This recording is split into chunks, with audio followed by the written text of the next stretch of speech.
thoughts on the Ba'athist Party. Which one?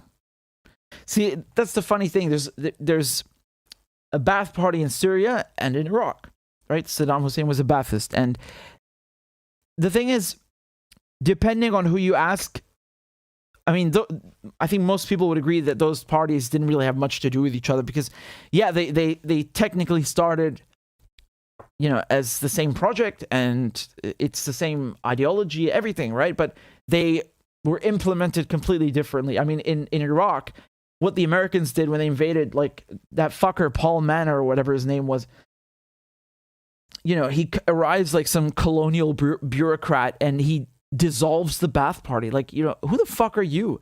Can you imagine like Iraq invading the US and then dissolving the Democratic Party? I mean, okay, that sounds pretty nice. No, I'm kidding, but I think most people would say, yeah, that's great. No, let me explain something to you. In Iraq, everyone was in the Ba'ath Party.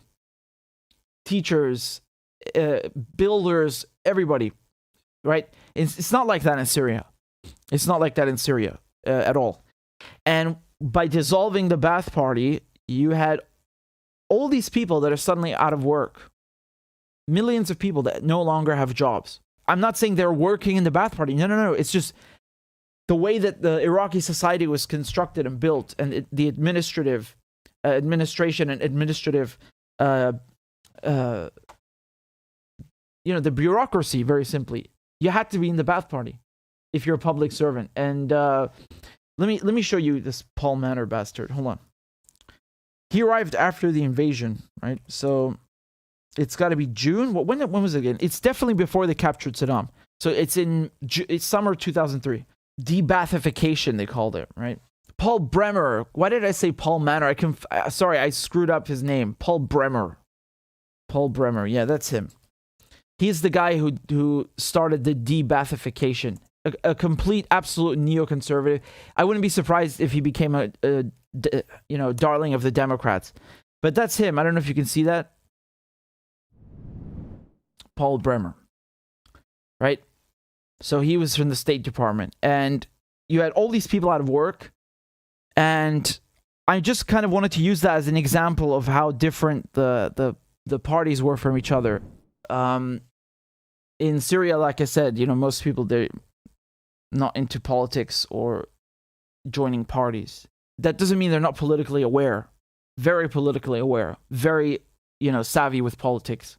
The guy who created the Ba'ath Party was Michel Aflaq, right? So, Christian, Syrian Christian. It's funny, right? Like the two largest political ideologies in Syria were created by two Christian guys. So the Nationalist Party and the Ba'ath Party. So again, Ba'ath Party is pan-Arabism, anti-imperialism, anti-Zionism. When the party was founded, it was in 1947. There was no Israel yet. That's why when I said anti-Zionism, definitely anti-Zionist now, but I meant as a starting initial ideology. That's why I wanted to look it up.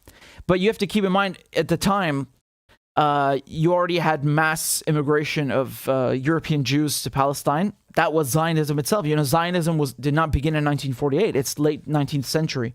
No question about it. The Ba'ath Party, whether it's in Iraq or in Syria, definitely against Zionism. Socialism, that's the core ideology of Baathism.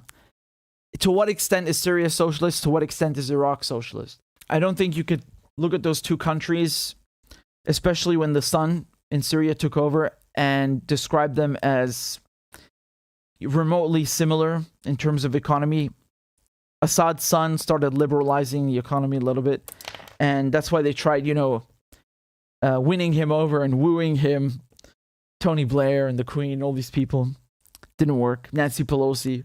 People are used to thinking, well, if you're a socialist country, the CIA is going to come get you. Yes, usually. But this is not the important or deciding factor here.